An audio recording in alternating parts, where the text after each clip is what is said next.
লংজিটিউডাল section এটা right ovary ভালো posterior এটা আছে একটু পিছনে, কিন্তু মনে হচ্ছে মোবাইলে যে নড়ে যায়। তো লেফট ওভারিটা এমন, লেফট অ্যাডেডাক্সা, এটা ওভারি বলা যায় না, অ্যাডেডাক্সা। এই যে এখানে ইনকমপ্লিট সেপ্টা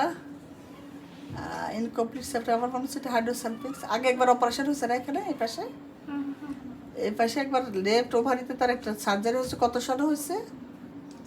1.5-2 বছর হবে ম্যাম। কি তখন কেন অপারেশন করছিলেন? তখন সিস্ট হয়েছে তাই। তো ওইটা তো এখনো রয়ে গেছে। এখন কত না, এখন তো আমার মনে হচ্ছে এটা হাইড্রোসালফিক্স। আগে একবার সিস্টেম ফেলে দিছে, সম্ভবত এটা হাইড্রোসালফিক্স। এখানে কোনো ওভার টিস্যু আমি আলাদা দেখতেছি না। এই যে এরকম হাইড্রোসালফিক্স হওয়ার সম্ভাবনা বেশি। হাইড্রোসালফিক্স মানে কি সেটা আমি বলবো আপনাকে। এটা তো এখন আলট্রাসোনোগ্রাফার রুম, হাইড্রোসালফিক্স হবে। টিউবটা ফুলে যাওয়াকে হাইড্রোসালফিক্স বলে।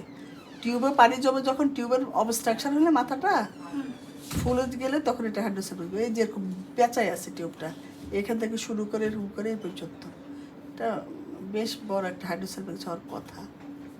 যাই হোক, ঠিক আছে। এখান থেকে শুরু করে এরকম করে রিটোর শেপ হয়ে গেছে। এটা সম্ভবত তার ফিমোরাল এন্ডটা এখানে গ্লুটিনেশন হয়ে পানি জমে আছে। এই এরকম আর কি কোর্সটা, এই যে টিউব এইভাবে হয়ে এখানে একটা সেপ্টা, এখানে তার এটা ফিব্রিয়াল এন্ডটা ফুলে আছে, এখানে ইয়ে হয়ে আছে, ফিব্রিয়ালটা লাগানো, সেখানে পানি জমে গেছে। লেফট সাইডের হাইড্রোসালফিক্স, ঠিক আছে।